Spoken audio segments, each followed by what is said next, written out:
Caríssimos irmãos no ideal cristão, abençoe-nos Jesus, o amigo incondicional de nossas vidas. Estamos hoje aqui para falar da Casa CAEP, a nossa querida Caixa de Apoio e Emergência Ivone Pereira. E para entender o que a CAEP eu vou falar um pouquinho aqui do que ela faz. A CAEP, ela dá assistência social e psicológica. E a proposta inicial da CAEP era receber todo mundo que necessitasse e que não pudesse ser atendido. Os tinham que escolher qual seria o nome da casa. Pegaram 3 nomes principais e o seu Orlando colocou também entre o sorteio o nome de Dona Ivone Pereira. O acaso não existe, saiu o nome de Dona Ivone Pereira. E quem é Dona Ivone Pereira? Ivone Pereira é uma médium muito importante do Brasil. Junto com Chico Xavier, ela escreveu várias obras mediúnicas e importantes, vários tratados. Um dos seus livros, André Luiz afirma que é o tratado mediúnico de 50 anos para frente e 50 anos após. É um tratado assim perfeito da mediunidade. Estou falando Memórias de um Suicida, de Camilo Castelo Branco. Mas para entender a vida de Ivone, a gente tem que se remontar a outra obra dela, a trilogia Nas Voragens do Pecado, Cavaleiro de Lumière e, por fim, o Drama da Bretanha. Nas Voragens do Pecado, Ivone, encarnada como Ruth, de família protestante, é assassinada pelo capitão de fé Roberto de Canaleiras, na época, encarnado como capitão de fé, por ordem de Catarina de Médici, que não estava feliz e não gostava dos protestantes por ser católica fervorosa.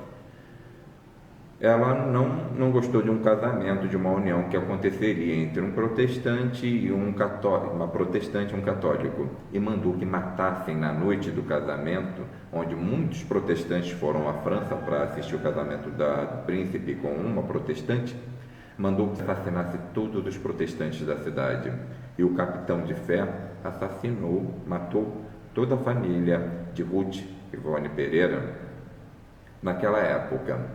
A família fez a renúncia do amor a Cristo e Ivone teria que fazer a sua renúncia em holocausto a Cristo e se adaptar à nova vida. Afinal de contas, ela era rica e bonita. Mas não, ela começou a urdir um plano para destruir aquele homem que destruíra a sua família. Casou-se com ele e tramou a prisão, a morte dele na prisão, e desencarnou. No plano espiritual, entendendo a situação, entendendo tudo aquilo, ela com Roberto resolvem reencarnar. Então, Ivone entra aí no ódio, nas voragens do pecado, que dá o nome ao livro. Partindo para a segunda reencarnação, ela reencarna na Bélgica. E nessa reencarnação, ele comete o suicídio porque ela o trai. E voltam novamente ao trabalho espiritual e na espiritualidade, voltam a reencarnar na França, reencarnam na cidade de Bretanha. E na Bretanha quem se suicida é ela. Bom, a trilogia termina aí. Ivone reencarna no Brasil e reencarna fora do seu grupo familiar. Em 1900, no dia 24, aos 29 dias de nascido, ela teve catalepsia. A família, em 1900, pouco recurso, no interior, achavam que a criança estava morta. No enterro dela, a mãe não se conformava e foi para um quarto, rezou para Maria de Nazaré e pediu a Maria de Nazaré que, se realmente ela voltasse, a filha se consagraria ao amor de Maria de Nazaré. Voltou para o caixão, impôs as mãos intuitivamente como um passo sobre a criança e nesse momento a coroa de flores que estava na cabecinha da criança espeta ela e ela começa a chorar e a mãe tira ela dali. Aos 4 anos de idade, Ivone não reconhecia a figura do pai porque ela lembrava de toda a sua vida pregressa, de sua última encarnação, e chegava para seu Manuel e falava: não, você não é meu pai não, Meu pai é Charles, é um homem de cartola, cabelo branco, de fraque, de bengala, você não é meu pai. E o povo que não entendia e achava ela diferente, o que o papai e a mamãe faziam? Boas palmadinhas. E foi crescendo assim, nesse conflito. Aos 12 anos de idade, Ivone teve o seu primeiro contato com Camilo Castelo Branco. Foi um escritor português que se suicidou com um tiro na cabeça. Aos 26 anos, ela começou a escrever tudo relatado a ela, todo o sofrimento que ele passou, desde o momento da sua morte, a sua busca por hospitais, por atenção. Ele era materialista demais, ele não conseguia entender que estava morto. Para ele estava sofrendo com um ferimento na cabeça e precisava de atendimento. Até o momento em que ele foi conduzido ao Vale dos Suicidas, e olha, o sofrimento e a dor lá são incomparáveis. E lá eles ficaram aprisionados e Camilo vai contando todo esse relato. E na década de 20, ela não acreditou muito, porque aquilo era muito fantasioso para ela. Imaginem só, ela recebeu isso na década de 20.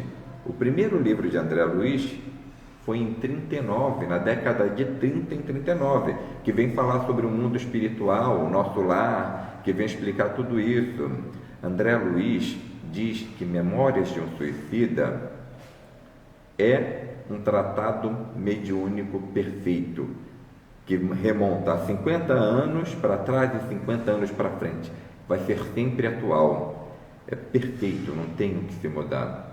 Observando que essa obra ela foi revisada por Leon Denis. E tem uma coisa, um fator muito interessante, que a mediunidade de Ivone era uma mediunidade assim, quase que completa, porque ela fazia materialização, ela ouvia, ela via os espíritos, mas geralmente as suas psicografias dos livros eram das lembranças que ela tinha.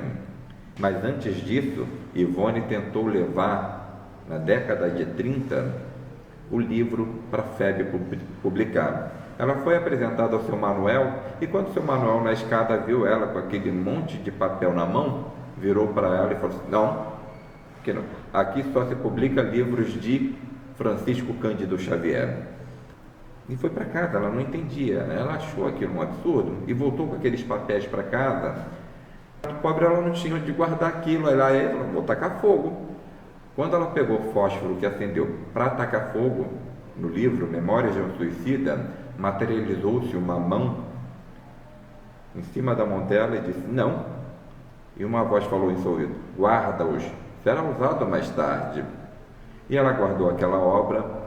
Em 1947, Leon Denis tira toda aquela prolixidade que é normal de um escritor, e Leon Denis põe mais conteúdo doutrinário dentro do Memórias de um Suicida, sem tirar a originalidade de Camilo Castelo Branco. Mais tarde, na década de 50, ela publica, ela vai na FEB e o seu Vantuil recebe ela e fala: oh, que bom, Ivone, vamos publicar sim seu livro, só que ele tem que ser datilografado. Um dos seus sobrinhos lhe deu uma máquina de escrever que ela datilografou todo o livro e levou novamente à FEB para ser publicado. Ela teve um período em que ela viveu em Uberaba junto com Chico Xavier. Frequentavam um mesmo centro, ela e Francisco Cândido Xavier.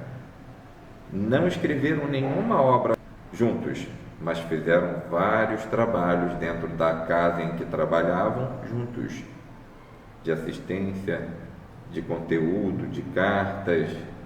Ivone foi para Chico assim o complemento como Chico é para a obra de Elementares de Kardec. Não tem como se falar em Chico sem se falar em Ivone e em suas obras, que são importantes para a literatura espírita. Chico diz que Ivone foi uma grande heroína silenciosa, porque ela passou por tantas dificuldades em sua vida. Teve um momento em sua vida que ela teve uma doença tão grave que ficou assim em coma, quase em coma. Os médicos não sabiam o que era. E Bezerra de Menezes diz e proibiu que essa história viesse a público, que foi no momento em que Roberto de Canalejas vem lhe contar sobre a sua última vida, vem lhe trazer a lembrança da sua última vida. Em sua última vida vivia ele com ela e uma filha de 4 anos na época. Ivone, ela recebe então essa lembrança e lembra que era Leila, casada com Roberto de Canalejas, uma filha, abandona eles. E o que Roberto faz? Ele se suicida e mata a filha. Ela, quando volta e encontra os dois, ela se suicida. Aí ela recebe uma culpa maior, porque ela é responsável pela morte da filha, do marido, que se suicida, e é responsável também pela sua vida. Lá no drama, nas Voragens do Pecado, no drama de Bretanha, ela se suicida por influência de um obsessor. Agora não. Agora ela se suicida por culpa, que pesou no coração dela essa lembrança. Por isso que ela teve esse momento muito ruim. E Bezerra de Menezes virou e falou assim: não publiquem isso, não levem isso ao público. Ela já foi humilhada demais, toda a sua vida exposta, não precisa de mais essa humilhação. Por favor, não façam isso. E não foi publicado até o desenlace de Ivone. E Bezerra de Menezes tinha uma ligação muito estreita com Ivone. E Chico Xavier virou para Ivone e falou: Ivone, você sabe por que você tem essa ligação com Bezerra de Menezes? Todo médium que psicografa Bezerra tem que ter uma ligação muito íntima com Bezerra. E Bezerra de Menezes foi o seu pai lá na França. A gente recapitulando assim a vida de Ivone até o desenlace dela, ela vivendo com a família dela, levaram ela para o hospital.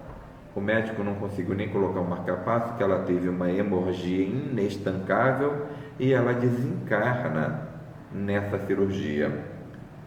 Alguns dias depois, na FEB, Ivone dá uma psicografia dizendo que já está bem, essa daí por diante o seu trabalho. Desejamos nós que ela esteja aqui entre nós hoje e que esteja sempre aqui na casa dela, apoiando, junto com outros membros, como Aurino Costa, que fez a primeira psicografia aqui, que foi até uma surpresa na inauguração. Acreditou que quem falaria em psicografia ou em psicofonia seria a Dona Ivone. E quem realmente falou foi o seu Aurino Costa, e deu uma linda palestra, né, falando sobre a casa, sobre o trabalho e sobre as dificuldades que toda casa enfrenta e que essa casa aqui também enfrenta. Essa casa aqui, ela passa por dificuldades como toda casa. E quem ajuda ela a sair da dificuldade somos nós, são vocês. Conhecendo um pouquinho da casa, eu convido os amigos que desejarem vir conhecer, que desejarem estar aqui conosco acompanhando as atividades, que visite a nossa página no Instagram, que visite o nosso Facebook, a nossa homepage. Lá tem todas as informações sobre a casa de Ivone. Aqui você vai ter um acolhimento espiritual, um acolhimento físico e será sempre bem recebido por todas as pessoas aqui presentes. Tá? Esperamos vocês e acreditamos que o Papai do Céu nos abençoe e nos ampare hoje e sempre.